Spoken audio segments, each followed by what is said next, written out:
Hi friends, my name is Sajid Ali. Welcome to my YouTube channel Sajid Coaching Classes. इससे पहले हमने आपको पढ़ाया था प्रकाश के बारे में कि प्रकाश क्या है, कि प्रकाश एक ऐसा माध्यम है जिसकी सहायता से हमें वस्तुएं दिखाई पड़ती हैं। उसके बाद हम बताने जा रहे हैं आपको प्रकाश का परावर्तन। परावर्तन का शाब्दिक अर्थ होता है वापस लौटना। अब ये क्या होता है, प्रकाश कौन सी घटना होती है कि जब कोई प्रकाश किरण किसी चिकने या पॉलिशदार सतह से टकराती है तो वह उसी माध्यम में वापस लौट जाती है।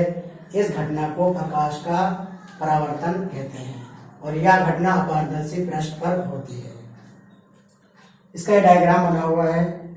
इसमें सबसे पहले हम देखेंगे एक कोई समतल दर्पण है। यह दर्पण यानी मिरर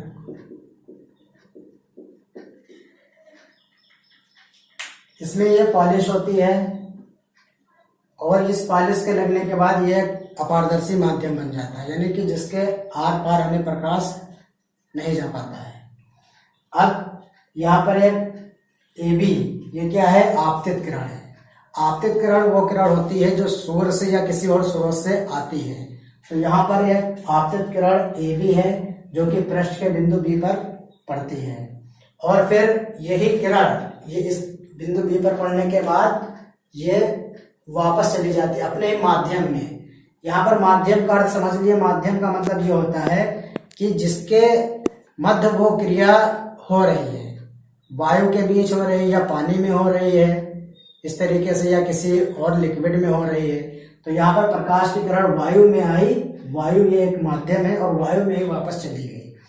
तो यहाँ पर जो किरण आती है उसको आपतित किरण, और टकराने के बाद जो किरण वापस जाती है अपने माध्यम में वापस चली जाती है उसको क्या कहते हैं, परावर्तित किरण कहते हैं।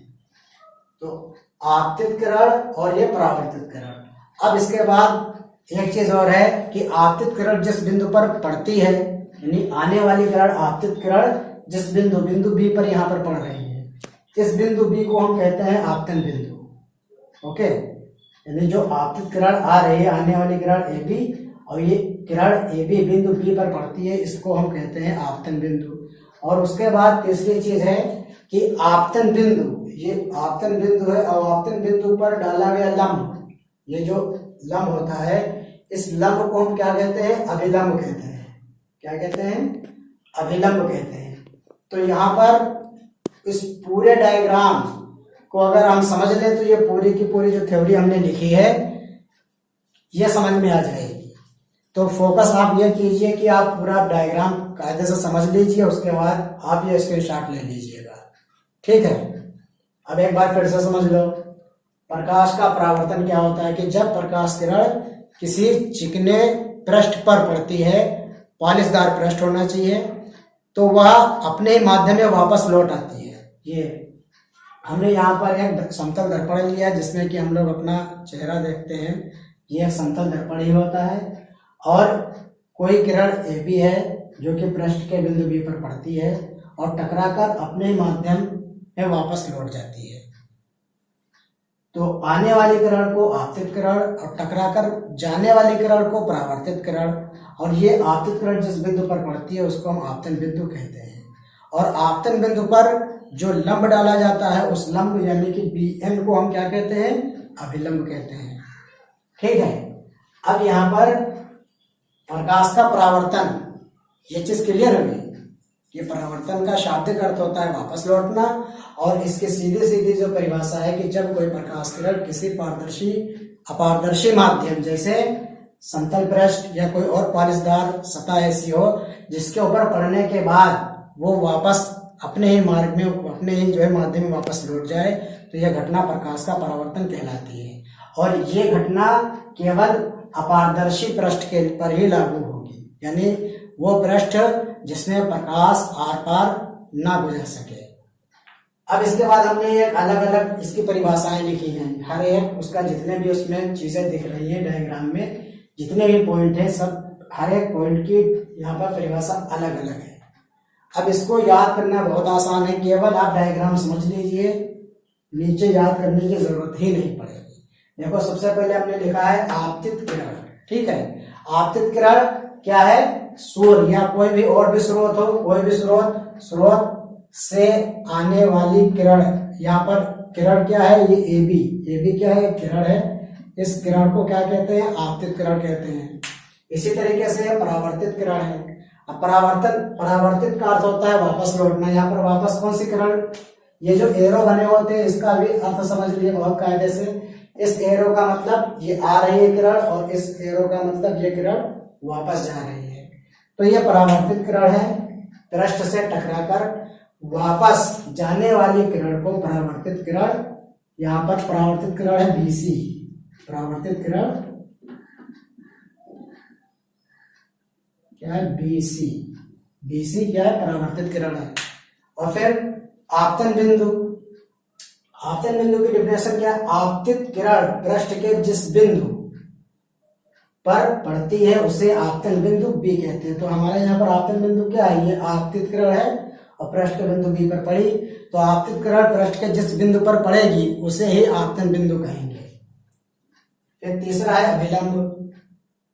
आपतन बिंदु यानी कि B पर खींचे गए लंब को, हमने क्या लंब खींचा, डैश डैश करके, ये जो दिख रहा है BN, लंब को अभिलंब यानी BN कहते हैं। ये आपतन बिंदु है। आपतन बिंदु पर खींचे गए लंब को क्या कहते हैं, अभिलंब कहते हैं। फिर है आपतन कोण। अब आपतन कोण ये है, आपतित किरण ये है, डायग्राम में फोकस कीजिए, आपतित किरण ये है और अभिलंब ये है। तो आपतित किरण और अभिलंब के मध्य बने कोण को आपतन कोण कहते हैं। यानी आपतित किरण ये है, अभिलंब ये है, आपतित किरण और अभिलंब के मध्य बने कोण को आपतन कोण, इसको हम I से डिनोट करते हैं, ठीक है। और उसके बाद दूसरा है परावर्तन कोण।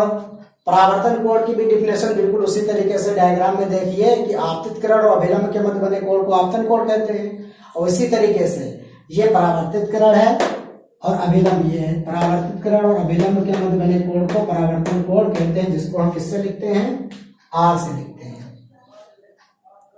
ये चीज क्लियर होगी। पूरी डायग्राम में, इसी डायग्राम में सारी ये पूरी की पूरी थ्योरी नजर आएगी।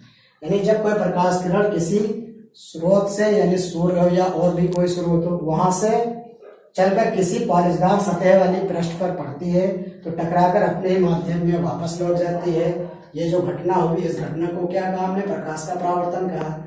और इसी से रिलेटेड जितने भी इसमें पॉइंट हैं, हर एक को हमने यहाँ पर डीपली समझा दिया है। जैसे इसमें सबसे पहली चीज आई आपतित किरण, तो स्रोत से आने वाली किरण को आपतित किरण कहते हैं।